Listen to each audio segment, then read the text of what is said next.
Thank you, everybody, for joining us back here at Nubeva's channel. We're sitting here once again with the Chief Executive Officer of the company, Randy himself. And Randy, I heard there's been a lot of exciting developments over there. But first off, Absolutely. how have you been holding up? Great. Other than the fact that we got this Canadian front, and I understand it's not as cold as when it is in Canada, but it's quite cold here in California, and it's been wet. It's been raining for a week and a half, and it's in the 40s.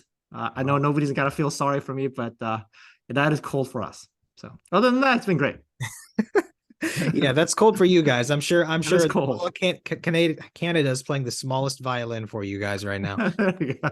But it'll be bright and sunny Perhaps. there soon enough, Randy. You live in the land of milk and honey. But here, There you go. moving on. So you guys were Yeah. awarded a U.S. patent for your ransomware decryption technology. So congratulations on landing this, first of all. But can you Thank talk you. about how this really brings credibility to your guys' tech? Absolutely. I think one of the things whenever we go into large accounts, and obviously for what we do with ransomware, whether we're actually addressing the ransomware for a large account or not, our partners are all massive. Mhm. And in that particular case, credibility, technical credibility is absolutely key. We have to be able to show and do what we do, and at the same time, give them confidence that we're the only ones that can do this. And so receiving a patent, not a patent pending, not a patent coming or some ruling from the patent office, but actually receiving the patent with all the broad claims that we have is very important. Let me give you some insights on patents in general. A lot of people don't know how patents function. And so patent is you have to describe how you did something. You can't really patent, for example, an algorithm. You have to go about saying how you implemented that. Okay. And at the same time, you make these claims, and each claim gives you value to the patent itself. So in other words, if somebody violates your patent, what that means is they're infringing on a specific claim by claim basis.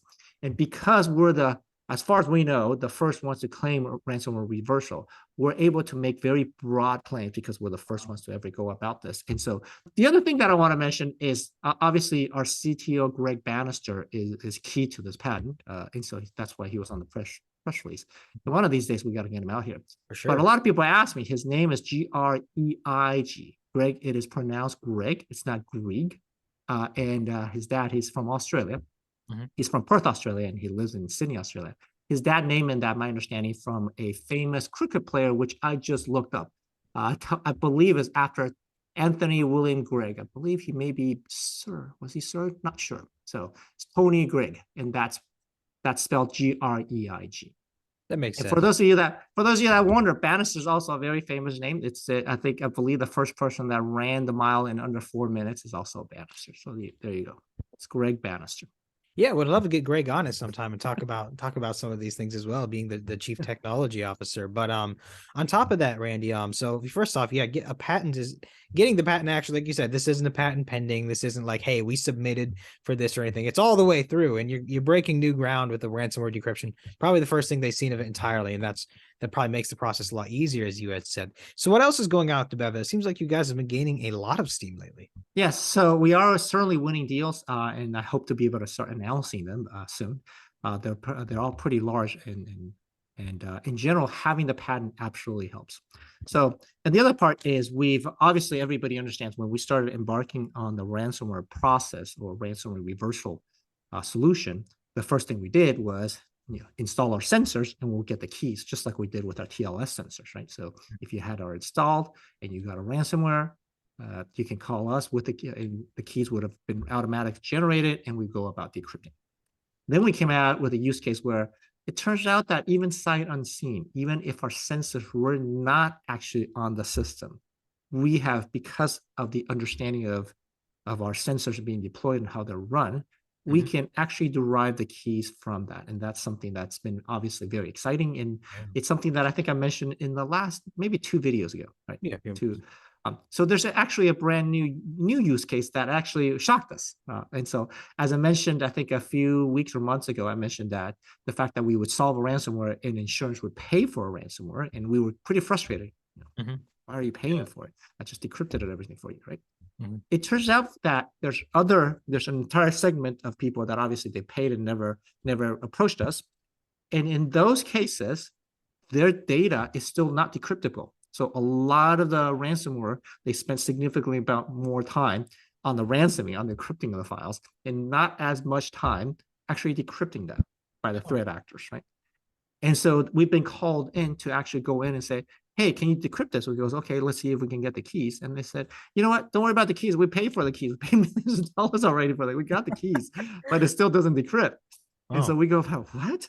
And we look at that. So in general, very large ISOs, very large VMs, virtual machines in the terabytes of 3, 5, 10, 15 terabytes mhm. size, and sometimes it's even larger than that, sometimes up to 50 terabytes.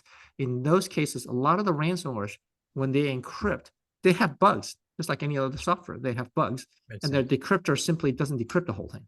And so you end up with this 1/3 or half decrypted result that does you no good.